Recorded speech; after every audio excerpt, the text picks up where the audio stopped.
Agresi produk. Operate produk atau yang dikenal di Indonesia dengan nama agresi militer Belanda I adalah serangan militer Belanda terhadap wilayah Jawa dan Sumatera yang dikuasai oleh Republik Indonesia secara de facto. Selama Revolusi Nasional Indonesia, serangan ini terjadi antara 21 Juli dan 4 Agustus 1947.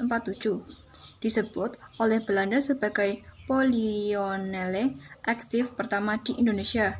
Serangan militer ini lebih dikenal dalam buku sejarah dan catatan militer Indonesia sebagai agresi militer Belanda I. Serangan ini dilancarkan dengan melanggar perundingan Lingga-Jati antara Republik Indonesia secara de facto dan Belanda. Serangan ini mengakibatkan Belanda mengurangi wilayah yang dikuasai Republik menjadi wilayah yang lebih kecil di Jawa dan Sumatera yang dibagi dengan wilayah yang dikuasai Belanda.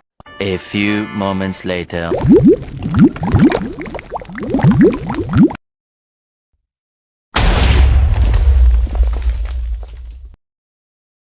Tujuan utama Belanda melakukan agresi militer I adalah untuk merebut kembali wilayah Indonesia yang kaya akan sumber daya alam, menghancurkan kekuatan politik dan militer Republik Indonesia, dan memulihkan ekonomi Belanda pasca Perang Dunia II. Hal ini dilakukan dengan menguasai kota-kota besar dan daerah perkebunan secara pertambangan yang dinilai strategis, meskipun melanggar perjanjian. Belanda membatalkan perjanjian tersebut dan melakukan serangan militer terhadap wilayah yang dikuasai Indonesia karena beberapa faktor keuangan. 120.000 tentara Belanda yang tidak aktif yang mencakup sejumlah besar wajib militer kelahiran Belanda di Jawa merupakan beban keuangan yang signifikan bagi Belanda setelah kehancuran Perang Dunia II.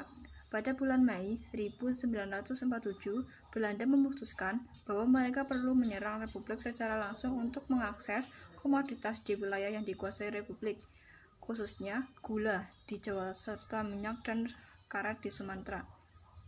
Politik frustasi oleh negosiasi yang menemui jalan buntu perundingan Lingga-Jati antara Belanda dan Republik Indonesia de facto. Belanda membatalkan. Militer Belanda memperkirakan bahwa mereka membutuhkan waktu 2 minggu untuk mengamankan kota-kota yang dikuasai Republik dan 6 buah untuk seluruh wilayah Republik.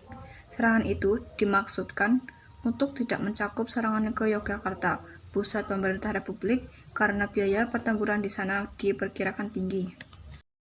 Pada tanggal 21 Juli, Belanda yang pasukannya dipersenjatai dengan peralatan produksi Amerika Serikat yang dipinjam sewa dan dilatih dalam pesawat tempur modern, menggerahkan 3 divisi di Jawa dan 3 brigade di Sumatera yang penduduknya kurang padat. Operasi produk di Jawa Timur terdiri dari 3 operasi pendaratan. Produk utara di Pasir Poetih, Setu Bondo, produk selatan di Teluk Menang, Malang, dan produk timur di Porong, Sidoarjo. Pendaratan didukung oleh kapal perusak, korvet, penyapu ranjau, kapal patroli, kapal pendarat, dan kapal seperti LST, LSI, LST, dan LSVP, kapal tunda, dan ponton dari Surabaya. Operasi ini dinilai sebagai keberhasilan militer dan ekonomi karena Belanda berhasil mengambil alih daerah-daerah yang produktif secara ekonomi di Jawa dan Sumatera, tetapi merupakan kemunduran politik karena menarik perhatian internasional terhadap apa yang sebelumnya dilihat sebagai politik internal Belanda, dan demikian pendapat keancaman dari negara-negara lain.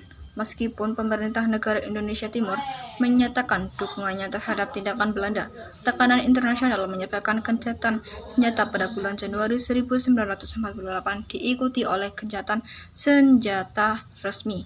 Akibatnya, apa yang sebelumnya dianggap sebagai urusan internal Belanda kini memiliki dimensi internasional. Perjanjian Renville, demikian sebutan untuk gencatan senjata tersebut, menetapkan penarikan pasukan Indonesia dari wilayah yang diduduki Belanda, pencabutan blokade laut Belanda, dan penetapan